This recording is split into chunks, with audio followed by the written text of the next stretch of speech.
21 सूत्री मांगों को लेकर उदयपुर जिला कलेक्ट्रेट के बाहर भारतीय ट्रेड यूनियन के द्वारा प्रदर्शन।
वो अभी आपको पता होगा कि देश में एक नया मोदी सरकार ने कानून बनाया है। जो विपक्ष के सांसद थे उनको सबको सस्पेंड कर दिया और अपने अपने लोगों को बिठा के ताली बजवा ली। ये कहते कि साहब हमने तो अंग्रेजों का कानून हटवा दिया। कानून क्या है? हिट एंड रन का। और हिट एंड रन में पुलिस को पावर दे दी कि आप तो कहोगे कि कोई आदमी भागा है कि नहीं भागा है।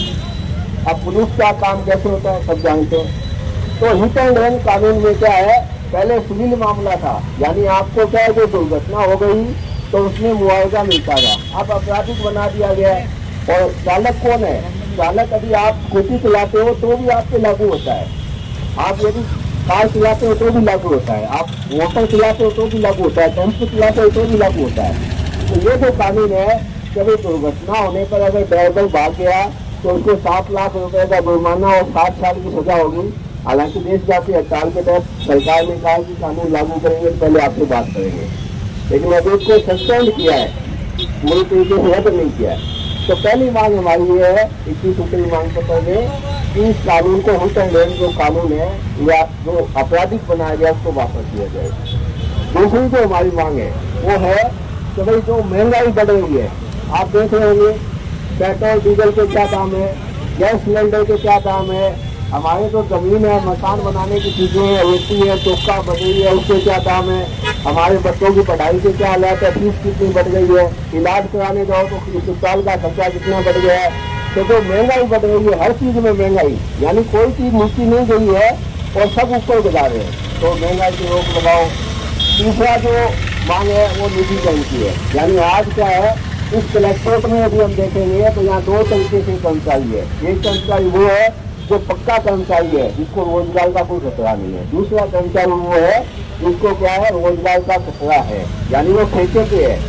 और ठेके पे क्या है, उसको आधा अधूरा वेतन दिया जाता है और काम सबसे ज्यादा लिया जाता है। नौकरी की कोई सुरक्षा नहीं है।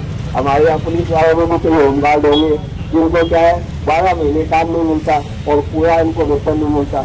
ऐसे बहुत सारे लोग हैं। तो जो ठेका कर्मी है, चाहे वो हमारे आंगनबाड़ी हो, मिड डे मील वाले हो, उन सबको पक्का किया जाए और 26,000 रुपये न्यूनतम वेतन दिया जाए।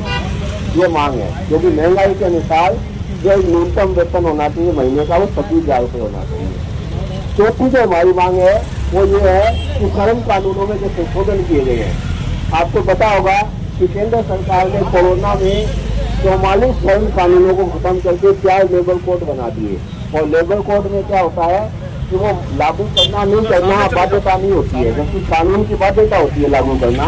तो जो फैक्ट्री में काम करते हैं, जो मजदूर हमारे यहाँ ड्राइवर भाई आए हुए हैं, अगर ये मालिक के खिलाफ जाते हैं तो इनको क्या मान्यता ही नहीं मिलेगी, इनको पहचान पत्र नहीं मिलता। इनको पूरा वेतन नहीं मिलता, इनको 18 घंटे से काम करना पड़ता है। तो ये जो जितने भी लोग हैं श्रम कानून बदलाव किए, और वो श्रम कानून केवल अपने पे लागू नहीं होते हैं, जो बड़े से बड़ा अधिकारी है उसके भी लागू होते हैं। तो ये जो बदलाव किए गए हैं, ये बदलाव रद्द करके जो मूल जो कानून थे उनको बहाल किया जाए। पांचवी मांग ये है कि जो सार्वजनिक क्षेत्रों का निजीकरण किया जा रहा है। आज आप देखो हर जगह क्या है, रेल हो, बैंक हो, बीमा हो, हॉस्पिटल हो, स्कूल कॉलेज हो, सब जगह क्या है निजीकरण कर दिया गया है। और निजीकरण का परिणाम है कि आज हमारे जीवन में हाड़ तोड़ मेहनत करने के बाद भी कोई बचत नहीं है। यानी आप 24 घंटे भी काम कर लेंगे तो भी हालत ये है कि आप एक घर का कमरा नहीं बना सकते। तो ये क्यों हुआ है? क्योंकि निजीकरण से पूंजीपतियों की संपत्ति बढ़ गई है। देश में आज सब जगह क्या है, एक ही बोर्ड मिलेगा, अटाई प्राइवेट कंपनी। तो वो जो निजीकरण हो रहा है उसको रोका जाए। छठी मांग ये है कि जो पुरानी पेंशन है उसको बहाल किया जाए। जब हमारे इस कर्मचारी जो नौकरी लगे होते हैं वो जब रिटायर होते हैं तो उनको पेंशन मिलती है आधी, और पेंशन मिलती है तो उनका बुढ़ापा अच्छा व्यतीत होता है। तो हमारी ये मांग है कि जिन कर्मचारियों को एनपीएस में ले रखा है उनकी एनपीएस रद्द करके पुरानी पेंशन बहाल की जाए। छठी जो हमारी मांग है वो ये है कि जो अभी राजस्थान में नई नई पर्ची सरकार बनी है, यानी पर्ची खुली और उस पर्ची से जो मुख्यमंत्री बने हैं उन्होंने आते हुए क्या किया कि जो अच्छी योजनाएं पिछली सरकार की थी वो सब बंद कर दी। जैसे क्या है, 25 लाख रुपए तक का इलाज था पीएमजीबी योजना में, उसको कहा कि अब इस योजना को बंद करते हैं क्योंकि फर्जी वाला है। कल इंदिरा रसोई है उसको क्या है उसमें बंद करो, नहीं अन्नपूर्णा चला दो। तो जो नाम बदल के पुरानी योजनाओं को बंद कर रहे हैं, हम ये नहीं कहते कि सब योजनाएं चलाओ, नई सरकार को अधिकार है तो अच्छी योजनाएं जो जनता के फायदे की है उसको लागू करो।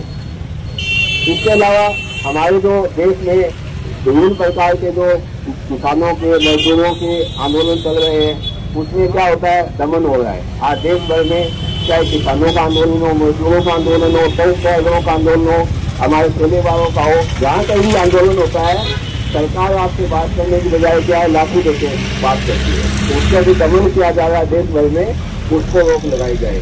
इसके अलावा हमारी जो बेरोजगारी बहुत बढ़ गई है तो नए भर्ती की जाए। हमारे देश में अभी आपको पता होगा कि आज देश भर में सांप्रदायिक वातावरण बन गया है। जाति के नाम पे, धर्म के नाम पे, क्षेत्र के नाम पे आपस में लड़ाया जा रहा है। यानी जो परिवार के मोहल्ले में एक साथ रहते हैं वो क्या आपस में विश्वास कर रहे हैं कि ये तो उस धर्म का है तो मेरा दुश्मन है, ये उस जाति का है तो मेरा दुश्मन है। तो देश भर में जो सांप्रदायिकता का वातावरण बना हुआ है उससे रोक लगा के भाईचारा कायम किया जाए। ये जो हमारी सारी 21 कई मांग पत्र है और भी कई मांगे हैं जो अपने मोटा मोटी मैंने बताई है। और दूसरा जो ज्ञापन अपना देंगे वो ठेले वालों का है, ठेला व्यवसायी यूनियन का है। और आपको पता होगा कि शहर में 10,000 ठेले कम से कम लगते हैं। 10,000 ठेले का मतलब ये है कि कम से कम 50,000 लोगों की रोजी रोटी उस ठेले व्यवसाय से चलती है। तो सरकार उस ठेले वालों को अतिक्रमण बताकर बार बार परेशान करती है। उनकी जो मांग है उनको नहीं सुनती है। उनके लिए कानून बना हुआ है पथ विक्रेता और आजीविका का संरक्षण पथ विक्रेता अधिनियम 2014। उस कानून में देश की संसद ने पास किया और देश की संसद ने ये कहा कि ठेला मजदूर है उनमें से एक कमेटी बनेगी, उस कमेटी में अन्य लोग होंगे। वो कमेटी मिलकर तय करेगी कि कौन सा ठेला अवैध है कौन सा अवैध है और उनको लाइसेंस दिया जाएगा। और किसी ठेले को हटाया जाएगा तो हटाने से पहले उसको जगह देके हटाया जाएगा। ऐसे नहीं है कि वो लेके गए जैसे कि हटा दिया।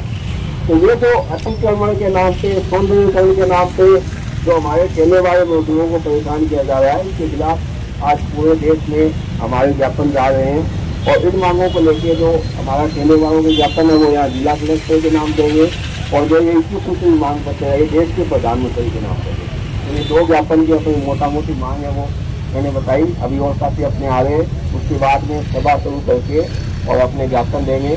तो ये आप जाओ तो अपने को पता होना चाहिए किस मांग को लेकर करें। जो आपके आसपास के मजदूर भाई है उनको समझाइए कि भैया तो अमेरिका जो चिंता कर रहा है तो खुद की लेनी बची नहीं रही है, तो पहले इसकी तो चिंता कर दे, क्योंकि तो देश का